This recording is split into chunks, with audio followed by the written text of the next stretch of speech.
Good evening. My name is Joseph Thornley, and I'm the CEO of 76 Engage, Metrolinx's public engagement partner for virtual consultation. I'd like to welcome you to this evening's Eglinton Crosstown West Extension discussion. Tonight, we'll focus on upcoming construction, including headwall construction at Islington Avenue. Thank you for taking the time to be here with us and express your interest. One important note: this event is being closed captioned, and if you need closed captioning or want to use it, just go to the video window on your screen and click on the CC to turn on the closed captioning, and that will then give that to you. At the outset of tonight's meeting, I want to acknowledge that we are on lands that have been and continue to be home to many Indigenous peoples, including the Anishinaabe, the Haudenosaunee, and the Huron-Wendat peoples. We are all treaty people.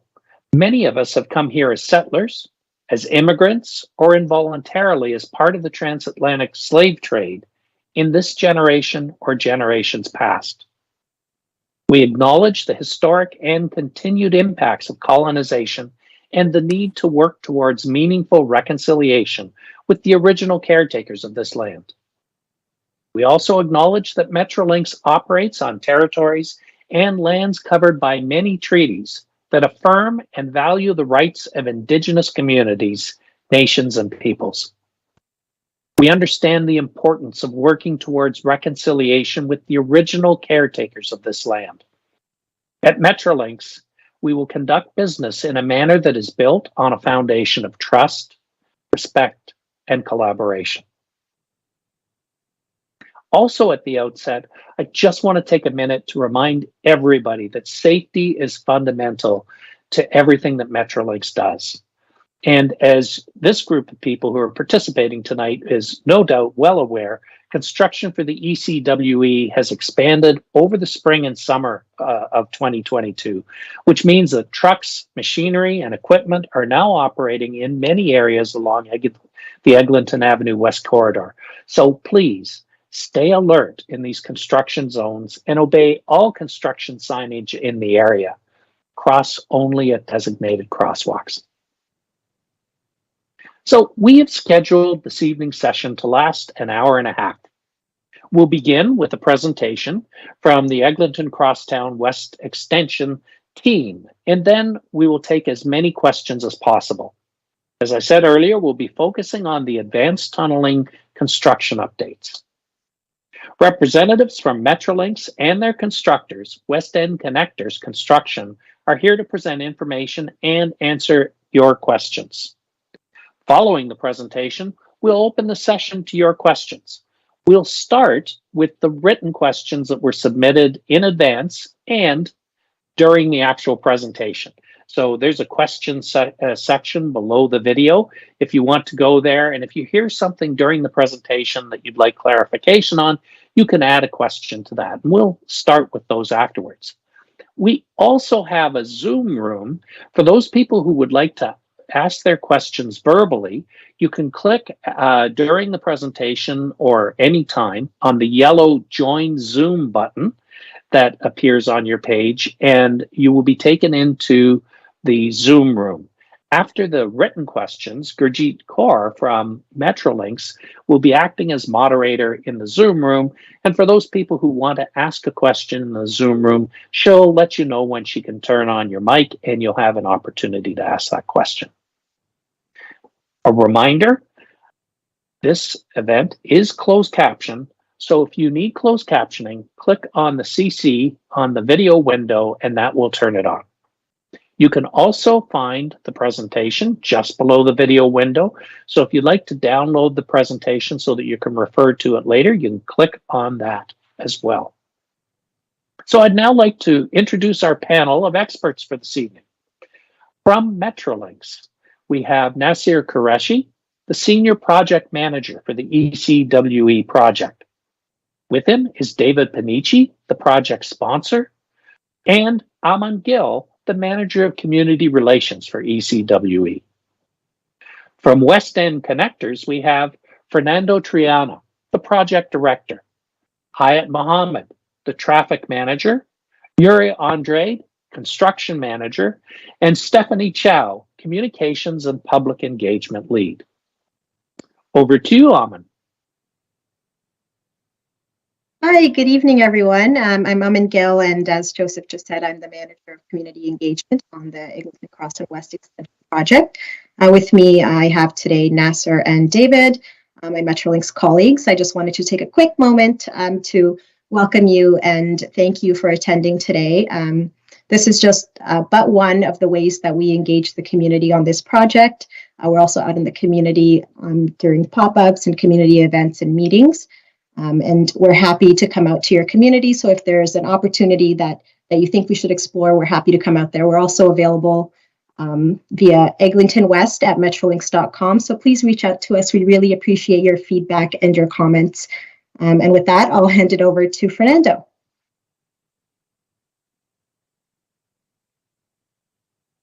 Thank you very much, Aman. Please, you can change the slide. So first, good evening to everyone, and thank you very much for joining to this virtual open house. We really appreciate your attendance to this meeting. With me today, we have Stephanie Chow, that is our communication lead, Hayat Mohammed, that is our traffic manager, so we can respond to your question about traffic. That is, we know that is a hot topic, and Yuri Andrade, that this is the responsible of our construction manager for surface and responsible of the construction of the heat walls and the extraction shaft. Next slide, please. So first of the slides of today is about the timeline. No? There is no big changes in terms of timeline in the project. The things are moving well in terms of a schedule, so everything is going as planned. We launched the TBMs during this spring and early summer, so the tunnel is moving really well. We will give you more details later on. In terms of heat walls, we have already finished the piling for the first of the stations for the Martin Group. The two heat walls are already done.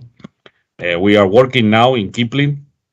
We are in the second stage of piling, and later on, but pretty soon, we will start with the construction of the Eglinton heat walls. That's the next site that we will open, and that will happen in the next weeks. Also, we are already started working in the first of the emergency exit buildings. We call the EV3. That is the first one that is in Wincott Drive. Okay.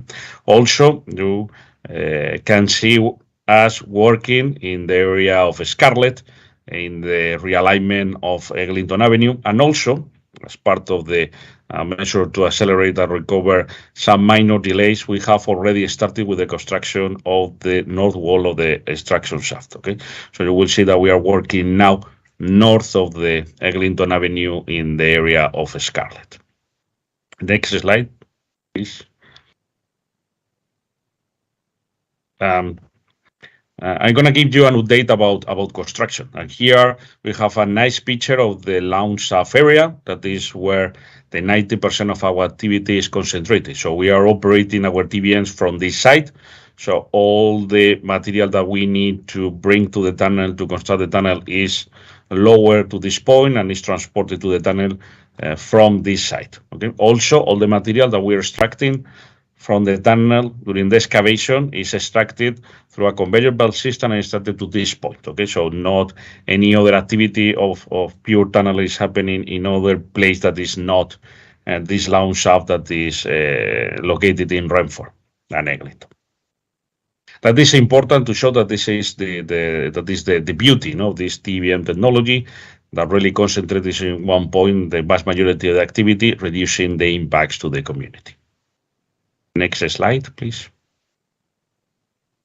Here you can see the location real time of the two TBMs. No? The first one, Rennie, that is the first one that we launched, has already passed the intersection between the 427 and the 401. That is an important milestone for the tunnel construction.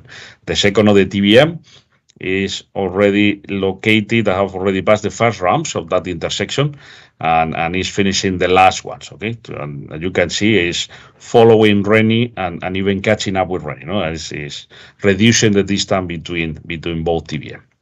I strongly recommend you that if you want to know where exactly is the TBM, you can go and check the TBM tracker that is updated every Friday, and you can see the real location of the TBM. So you can see the progress of the tunnel almost in real time. Next one, please. To give you more details about the progress of the tunnels, the first of the TBM, Rennie, began excavation on April 11, and the second one, Rexy, started the construction of the second tunnel in parallel to the first one in July 25th. As October 11, Rexy was already hit the milestone of the first 1,000 meters of tunneling. I mean that we are speaking about that this is to have done that in 3 months. The Rennie, the first of the TBM that we launched, already passed another milestone, important milestone for us, that is the first 1,000 concrete rings, and each concrete ring has a length of 1.7 meters. So that means that Rennie has already passed the 1.7 kilometer of tunnel. Okay. Also, during the month of October, we did in only one day 47 rings between both TBMs. That was the best production that we achieved in one day during the tunnel construction. Next milestone that we are gonna hit is the first of the heat walls, that is in Martin Grove, that is expected to happen in December 2022. Even if everything is going well, as for the moment is going with the tunnel, it's possible that we even likely that we reach Martin Grove with the first TBM a little bit earlier than December. Both TBMs, they have to do a little bit more than 6 kilometers, and we expected that both tunnels will be completed in early 2024. Okay, and even if the things are going well, but we have to be prudent, maybe a little bit earlier. Next slide, please.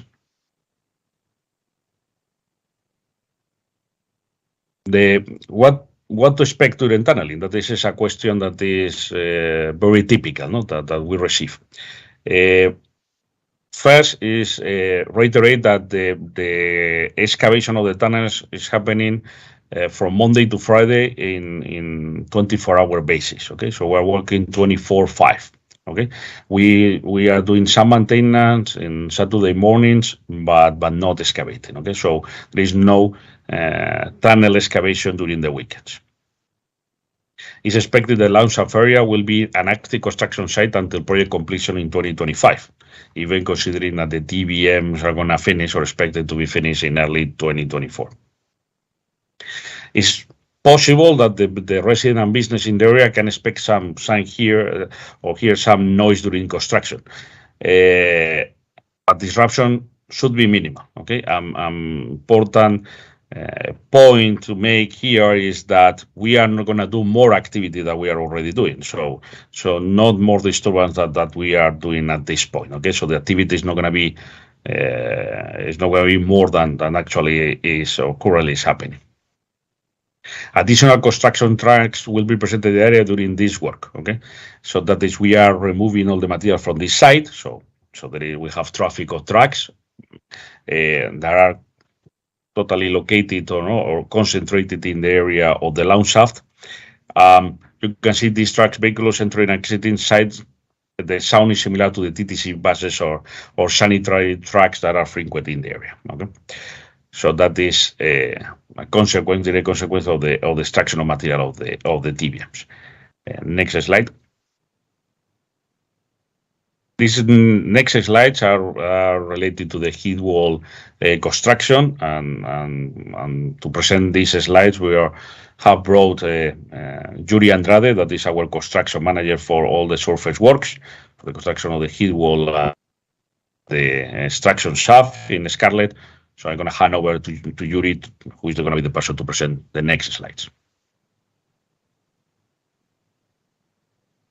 Yuri, you are mute.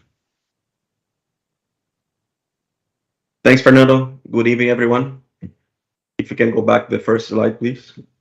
Yes. Just to give a little bit of an explanation what the head walls are.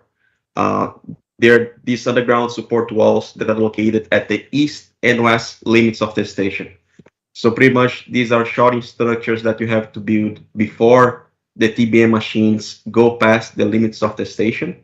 There are 4 underground stations in this project, as you know, at Martin Grove, Kipling, Islington, and New York.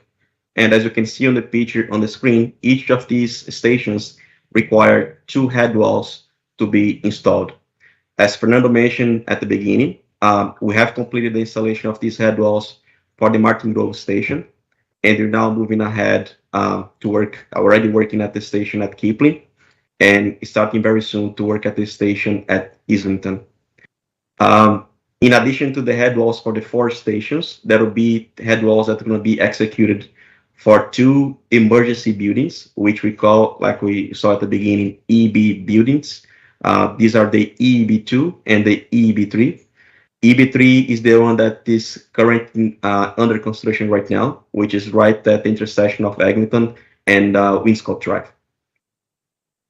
Next one, please. As I mentioned in the previous slide, the construction at Martin Grove Headwall, which you can see on this very nice picture, was started in April 22 and was completed during last month at October 2022. Right now, what is happening at Martin Grove, we are doing the installation of the dewatering system that's going to allow us to do some kind of repairs and intervention on the TBM machines, which are scheduled to arrive at this Martin Grove location by the first week of December of this year. Next one. This is a snapshot of the current traffic configuration at Martin Grove. Nothing has changed at this location since the month of April. As you can see, that was the location of one of the bus stop that was relocated from the northeast corner of Eglinton and Martin Grove to the northwest corner. And this configuration is going to stay in place. Pretty much what we have right now in the ground is the closure of the north curb lane, as you can see on that slide. And this is going to stay as is at least until mid-spring or early spring next year, when we complete all the intervention and the works associated with the TBM that's going to pass through Martin Grove. And next one, please. We're now switching to the second station of the project, which is going to be the Kipling station. As you can see on the picture, we are now occupying the center lanes of Eglinton Avenue. We do have an eastbound lane open on the south side and the westbound lane open on the north side. The construction at Kipling started at May 2022, and this is scheduled to be completed by spring 2023. Kipling is probably the most complex station that you have in this section of the project, because the station is located right at the center of the road, or right in the limits of the existing Eglinton Avenue, which require us to implement 3 distinct traffic stages for the construction of this station. Next one, please. Now see a snapshot of the current traffic configuration at Kipling. As I said in the previous slide, if you look at the west area, which is west of Kipling Avenue, we are working on the blue area, which are the center lanes of the street, and we're maintaining the westbound and the eastbound lanes open, including a dedicated left turn close to the intersection. You can realize as well that we have relocated on a temporary basis 2 bus stops, one at the north side of the road and one at the south side of the road, which are now active and being functional to the public at this stage. This is what we call the stage 2 at Kipling, which is going to be in place probably for another 2 weeks when you're going to complete the work associated to this stage, and then you're going to move to the stage 3, which is going to be shown in the next slide. This is going to be in place pretty much between the end of November and December 22. and we're gonna be on that configuration on this specific traffic stage at Kipling area until spring next year. As you can see, the difference right now is that they're going to be occupying the north side of the road. If you look at the area west of Kipling Avenue, you can see those signs with what it says construction zone. We're going to be working on that area now to continue the construction of the head walls of this station. As we explained it before, we have to build two head walls on this location, one at the east, pretty much where you see the first construction zone sign, and one at the west, where you see the second construction zone side. Nothing's going to change in terms of the location of the bus stops. We're still going to have relocated a bus stop on the north side and a bus stop on the south side. The only major difference that you're going to notice on this stage is that you're going to have to close that sidewalk on the north side, pretty much between Kipling and I think probably 100 to 120 meters further west on the north side of the road at the intersection of Kipling and Eglinton. Next one, please. We're going now to the first emergency exit building, which we call the EEB3, which is located at the intersection between Eglinton and Wicott Drive. We just started activities on this area during the month of August, so it's pretty new. And we as well are expecting to complete the scope on this area by spring 2023. We have very deep piles that needs to be installed at this location. They're mostly between 28 to 32 meters deep, which is gonna pretty much drag us to the beginning of the spring to complete all this scope. In a few weeks, right now, as you can see in the picture, there is no impacts to the current traffic because we're occupying the area north of the road. But in a few weeks, in probably 2 weeks, we're gonna have to close those two north lanes at Eglinton Avenue. So traffic is gonna be shifted a little bit further south to allow us now to occupy the full footprint of the shaft and get us going with the construction of the shaft. We're still gonna maintain, as usual, one eastbound lane and one westbound lane open across along Eglinton Avenue at this location. Next one, please. You see a very nice picture now of the next station. That's the third station that we have been presenting this night. This is the Eglinton station. The plan is to start work on this station between the 3rd and 4th week of November. And the completion is also going to take us to the spring of next year. We have now prepared the area and we continue to work on the preparation before we can start the piling operations on this area. As you can see in the picture, west of the intersection, pretty much there is a trees that are separating the east head wall, which is east of those trees, from the west head wall, which is west of those trees that you see in the middle. Most of the trees that we needed to remove were already removed as part of our preparatory works. And now pretty much proceeding with the grading operation to allow us to start the piling, like I said, in 2 to 3 weeks. No lane closures are going to be required during this first stage at Eglinton. So the traffic is going to be continue with the configuration that we have currently. Next one. That's a slide now just give you a snapshot of the current configuration for the next stage at Eglinton. Like I said, on the first, no traffic impacts because I was going to be working north of the road. But comes January next year, we're going to have to take that first curb lane that you see on the screen to allow us again to complete all the piles for the head wall for the east head wall of Eglinton. That is not required to let us finish the west head wall at Eglinton, but it's going to be necessary to allow us to finish the east head wall at that location. There will be no bus stops impacts at this area. So the only thing that's going to change comes January is that they're going to be occupying that north curb lane at that location. Next one, please. Now we're going to move to probably the most complex structure that we have on the project, which is the extraction shaft. This is the location where the TBMs are going to be finishing the digging of all the tunnels that Fernando explained to you guys at the beginning. And when you get to that location, to that extraction shaft, as the name represents. We're going to take the TBMs out of the ground and take them out of sight. So pretty much that's going to be the last piece of structure to allow us to take those TBM machines out and continue the construction of the structure of the portal. This shaft, there is also a transition piece that's going to allow us where the transition is going to be made between, for the LRT vehicles, to transition between the tunnel section of the project and the elevated guideway of the project. So that's where pretty much you're going to switch in between two different techniques, between the tunnel or the underground stage and the elevated guideway of the project.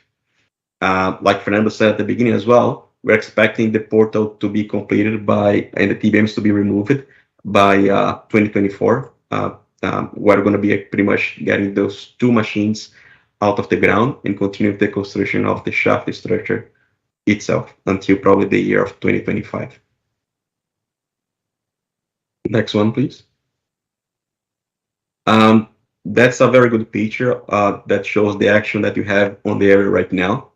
You can see that we're working right now south of Eglinton Avenue, which for the construction of the realignment of the road. So pretty much for the construction of the extraction shaft, the first thing that we have to do is to realign the road further south. So pretty much the existing road that you see on the screen right now is going to be pushed out to the south to create the space that we need to build the extraction shaft on the north side of the road. As you can see on this slide as well, we have started the construction of this new road on April 2022, and you expect to complete this by early 2023. The driveways to the north side of Eglinton serving 25, 39, and 61 Richview will remain open during construction for the alignment of the road and the construction of the extraction shaft portal. So there's going to be no blockages for the driveway access on the buildings that you see on the north side of the road during construction of the extraction shaft. Next one, please.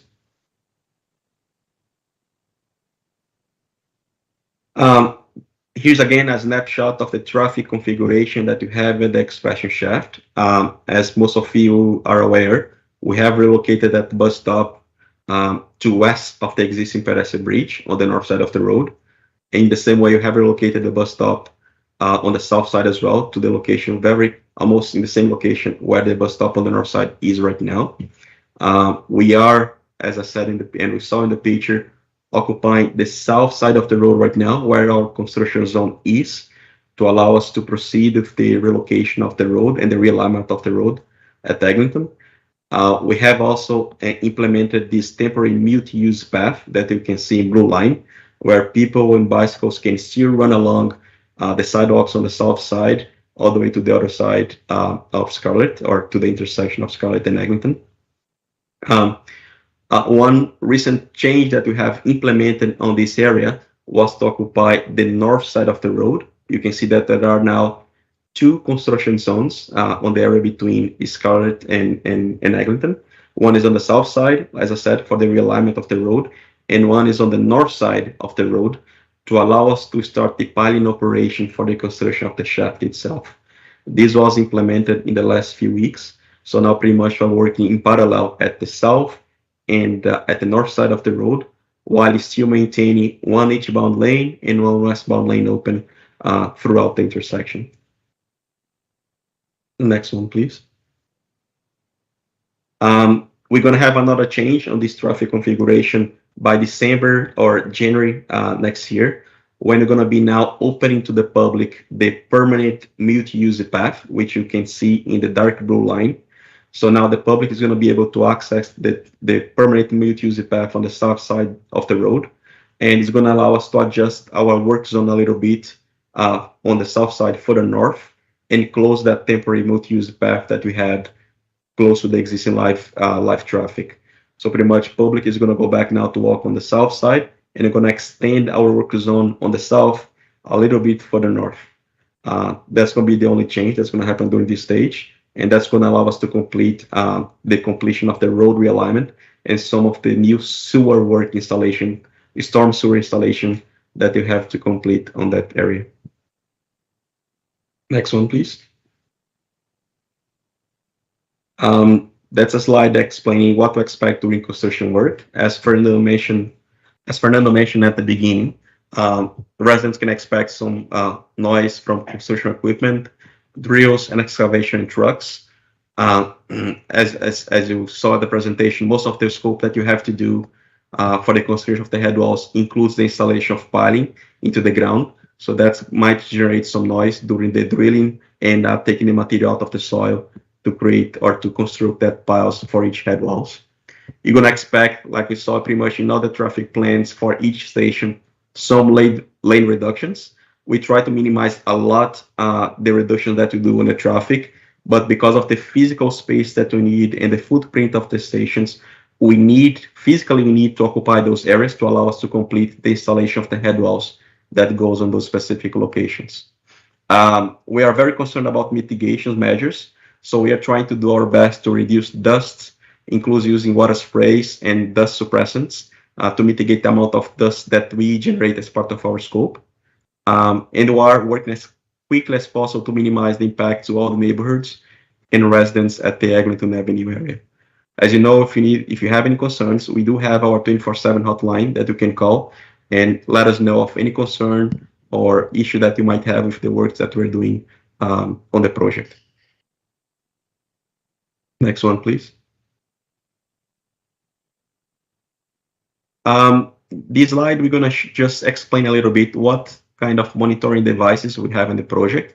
Pretty much we have a very robust monitoring system to allow us identify any movements, any variation that you have on noise, air quality, and vibration of structures. We have automatic system that we do access online, and we receive automatic alerts in case there is something moving or if there is excessive noise to allow us to take action and try to mitigate those issues as soon as possible. And you can see on the top right corner of the page that this structure that we install in multiple locations along the alignment, they're not cameras, they're not trying to record anyone or taking pictures of cars or people. That's not the intent. These are just devices that we use to take those readings for the instrumentation devices that you have along the corridor of the project. Next one, please. I'm going to pass it over now to our communications lead, which is Stephanie, so she can explain a little bit about the public engagement that you have on this project. Stephanie? Thanks, Yuri. So Aman actually did a really good job of summarizing this at the beginning of the presentation, but this is your visual representation of the engagement that we do in the neighborhood. Myself and Metrolinx have been going out to the public ever since last year. We do pop-ups in the lobbies, community buildings, parks, bus stops, anywhere between Renforth and Scarlet. You might have seen us. And we do this so that we can bring the information directly to residents, and it allows us to hear your feedback face-to-face, and we can answer any project questions or concerns that the residents may have. So you might see us. If you do see us out there, please come wave and say hi. We try to get out there at least once a week. And we also do door-to-door canvassing, and we have our community meetings as well that we can set up for anyone who wants to talk with us and learn more about the project. We can go to the next slide, please. So another form of public engagement that we like to do is the more smaller grouped sessions, as I had just said. We call them, this particular one we call the Construction Liaison Committee, the CLC. We meet quarterly, and it's a forum for residents that want to join, businesses or local parties, to hear more about the construction activities, similar to how we're doing this now, but in smaller groups. And it allows you another opportunity to ask your questions and share your feedback with the project team as well as Metrolinx. So we invite anybody who's interested to be part of this type of committee to reach out to us at our email here or call our hotline, and we'd be happy to talk to you about joining the next CLC. And again, we meet quarterly, so please reach out if you're interested. We can go to the next slide. And just rounding off the presentation with how to contact us. Once again, if you're interested in knowing more about the construction, or you have any concerns or inquiries you'd have for the project team, or how to get involved, please reach out to us. We have our newsletter that you can find on the website and sign up. We have our existing Twitter page at Eglinton West Extension. And then another easy way to reach the project team 24/7 would be our email, which is eglintonwest@metrolinx.com. Our toll-free number is there on the screen as well, and that's also 24/7. And of course, visit our website for any more information. And that's it for this presentation. We can go on to questions now. Well, thank you very much. You covered a lot of ground. So we do have now about 55 minutes left for questions. So as people are aware, there are some written questions. I'm going to come to those in a minute. We'll deal with some of the questions that are most relevant to tonight's presentation. Some of the questions that aren't necessarily relevant but were submitted, they're still important, and Metrolinx will answer those questions that we don't get to tonight in the live session in writing afterwards. So we'll deal with a few of the written questions, and then we'll go to the Zoom room. And if you'd like to join the Zoom room, just scroll down just a little bit below the video that you're watching right now, and you'll see a heading that says call in with your question and a yellow button, join Zoom. You can click on that yellow button and it will take you into the Zoom room where Gurjeet Kaur is waiting for you. Just raise your hand when you're in there if you want to ask a question, and in a short time, we'll be going over to Gurjeet and she will be allowing you to ask your question. So, written questions. Let's start off. You talked about vibration and noise during the presentation. And there is a question here about noise and vibration. I'd like to go straight to that. And the question is, will residents in houses on streets 1 block north of Eglinton, such as Hampton Brook Drive, hear noise or feel vibrations during the tunneling stage and or when the line is completed and the trains are running? So both during the tunneling and afterwards. Could you address the question of noise for people who are living north of Eglinton, please?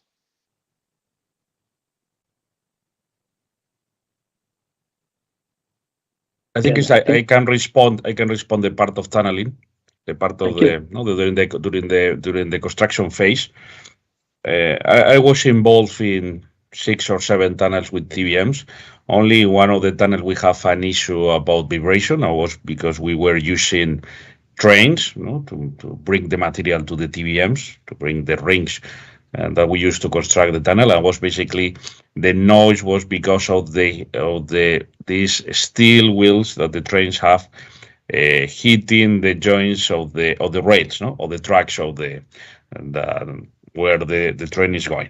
That is not going to happen in this tunnel because we learn of that lesson. We have changed the kind of vehicles. Right now we have vehicles with rubber tires. So that kind of issue, that kind of noise is not going to happen. Okay, and so the expectation is that if anyone feels something has to be almost negligible. Okay, or almost nothing. Okay, that this is with the kind of construction, the pure during the excavation of the tunnel, when the TBM exactly pass through that area, they can feel some vibration if they are very sensitive.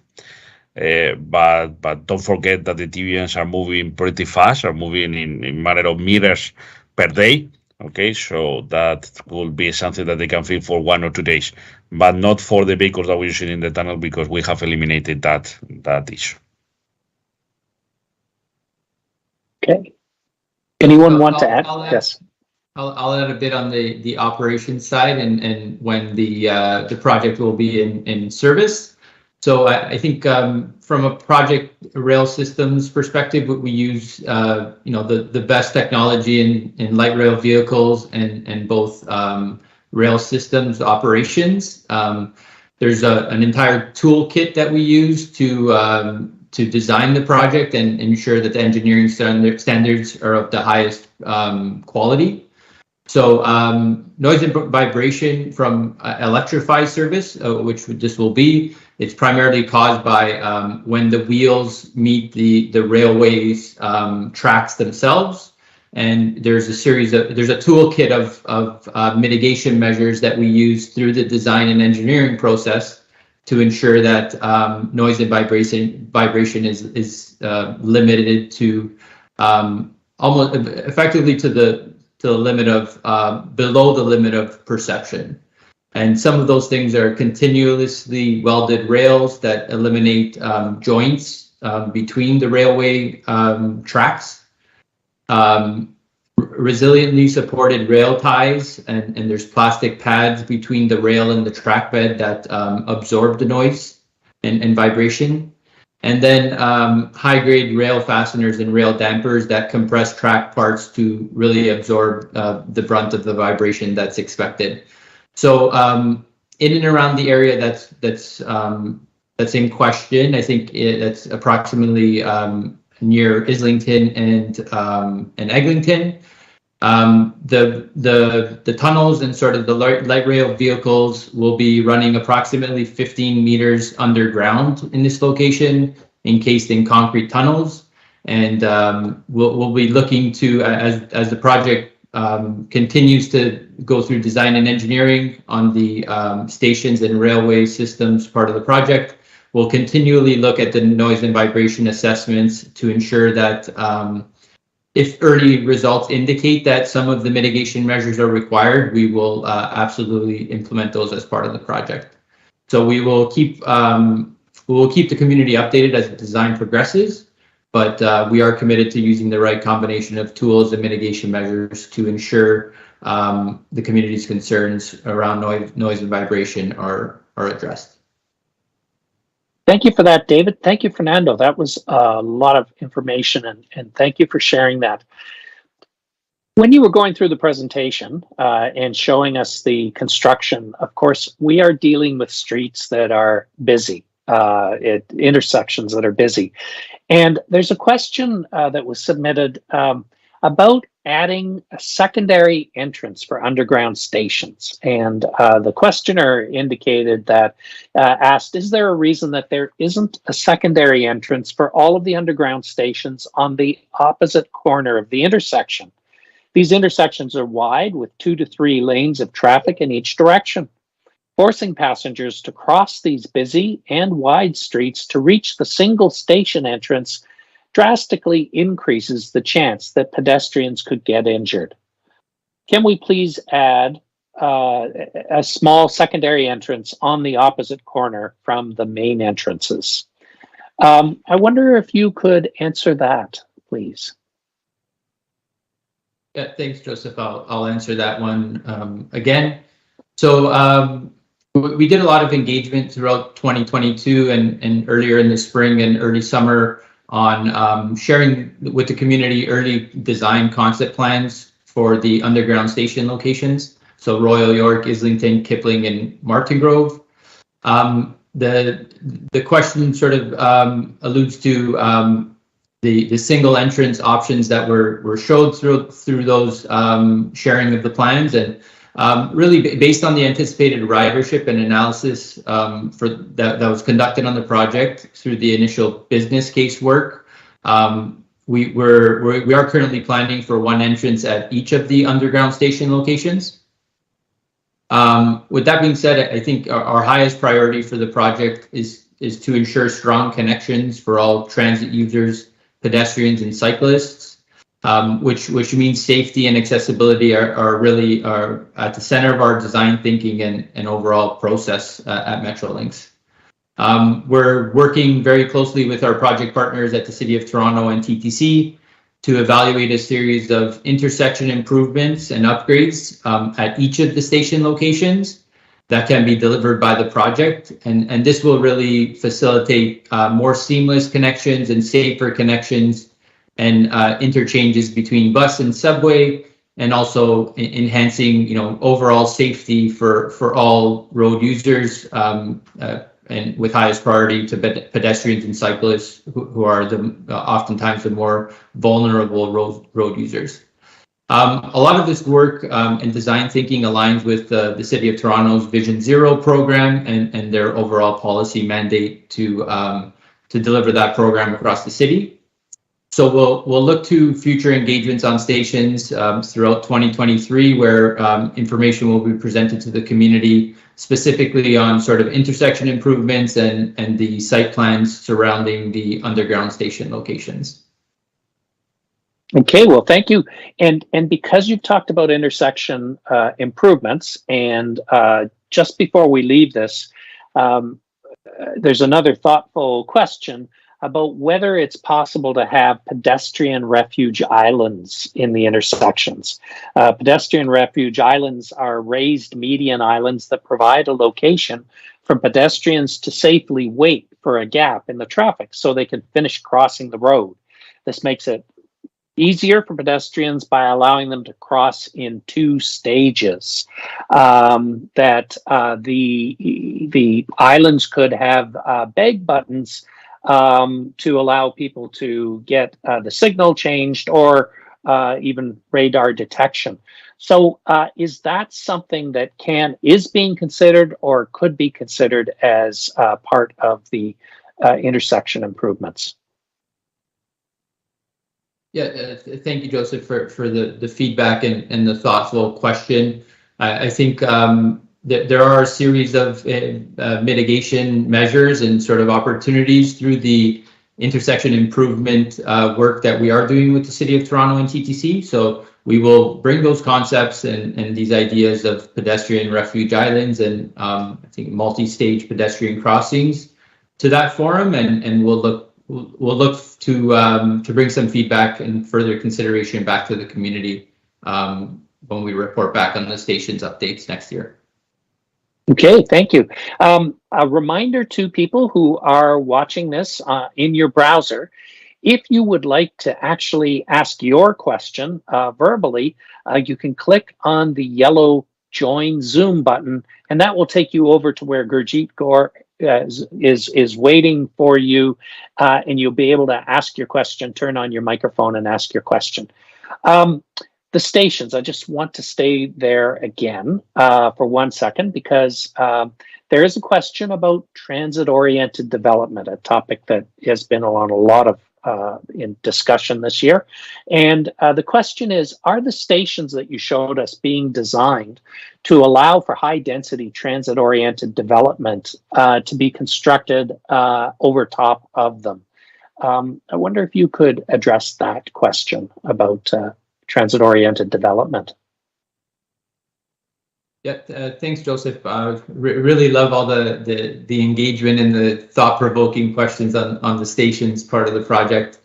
So thanks for the opportunity to respond to the question. So our colleagues at Infrastructure Ontario are actively exploring the potential for transit-oriented communities, how it's framed with the city, with the province and Infrastructure Ontario. And this is the transit-oriented communities program is being evaluated across the entire provincial subway program and portfolio, and that's inclusive of our project, the Eglinton Crosstown West Extension. So plans are not yet confirmed at this time, but we are committed to coming back and sharing additional information as the work by Infrastructure Ontario and the province progresses on the transit-oriented community program. Okay, thank you for that. Believe it or not, we don't have any questions in the Zoom room. So if anybody wants to ask their question verbally, if you just click on the Join Zoom, you'll be at the very head of the class, the first in line. But let's keep going through these questions that were submitted in advance. This deals with, again, going back to access to the station and the Scarlet Station. And one person is asking whether there is a provision for any additional entry from the pedestrian bridge to the Scarlet Station. And they say that lots of passengers waiting for buses under the pedestrian bridge every day And it would be really nice if there was an entry or covered walkway from the north side of the pedestrian bridge into Scarlett or Royal York. Is there a provision for that in the plans? I could take that one on the access into Scarlett Station. So thanks for the question, and it's quite an interesting one.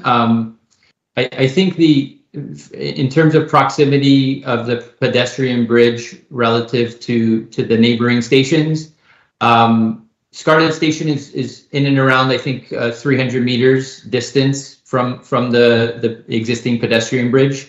And Royal York is quite a bit further than that. So we would typically at Metrolinx look to design plans for connectivity and sort of a covered or entry walkway from an asset like the pedestrian bridge directly into the station. We would really look to design the overall public realm and the roadway and sort of the intersecting sidewalks and multi-use path to have the best possible and safest connections directly into the station.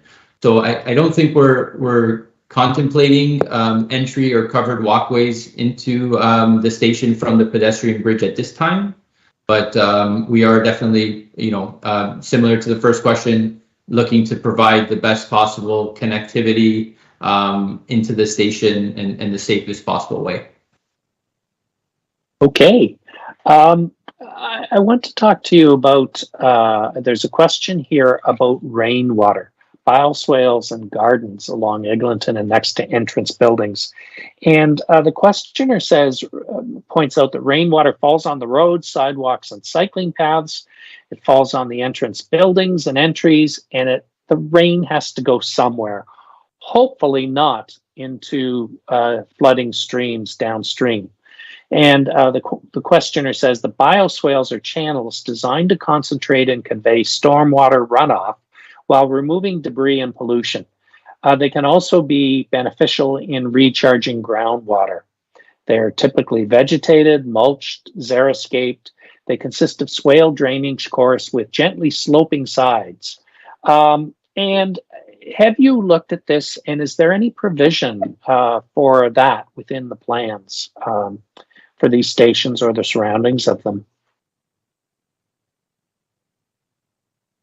And we may not have the right pen. Okay. I'll take this. I'll take this one. Just sort of. I think this will be a bit of a report back and sort of next steps on our stations designs. But I think there's comprehensive stormwater management plans that are developed as part of the project, and really each one of the station locations has a very context sensitive approach to it, whereby the stormwater management needs to be managed in sort of in a very responsible way.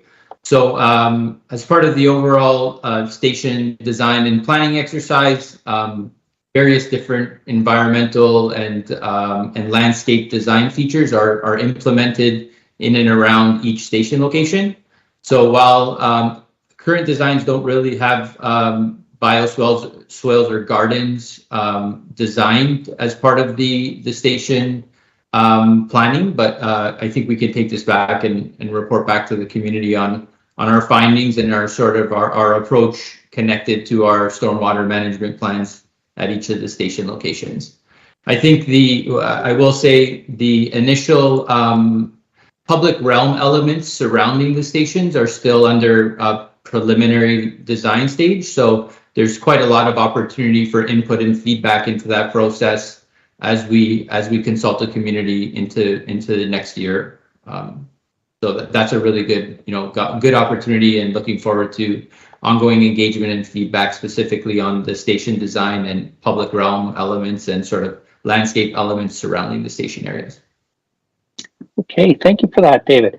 For our panelists, I realize that David is answering these questions, and you must have given a good presentation, because we have not gotten a lot of questions tonight on the presentation, but there are a couple more in the written questions that I'm going to ask. And then I just want to let anybody who's here live and watching know that we may actually end early this evening because we're now going to address a couple of the questions that were submitted in writing during the presentation, although they don't necessarily come out of the presentation.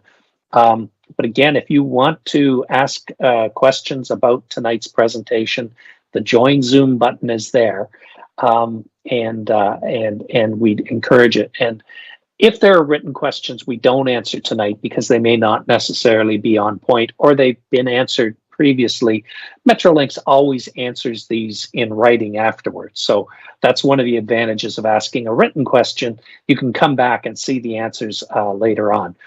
But during the presentation, and I'm hoping that you can provide this information, a question was placed and asking about the status of the extension to Pearson Airport.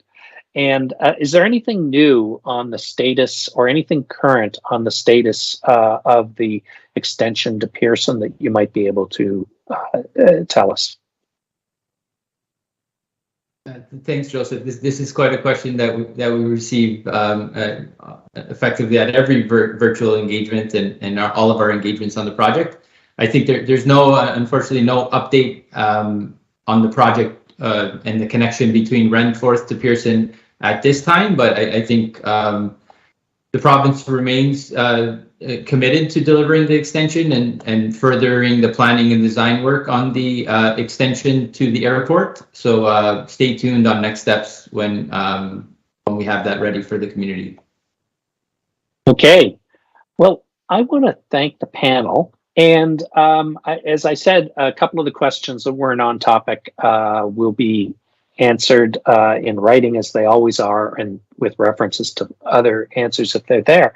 But I think that we have reached the end of our questions tonight. Gurjeet tells me that there are no questions in the Zoom room.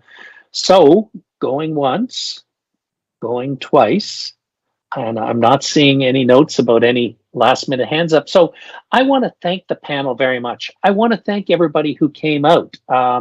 I'm hoping that the quietness of the group tonight is of the participants is because you found the information, answered all of your questions in advance, and gave you a sense of what is coming up in the construction in the near term.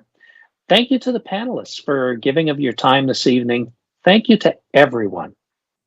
I hope you have a good evening and stay safe.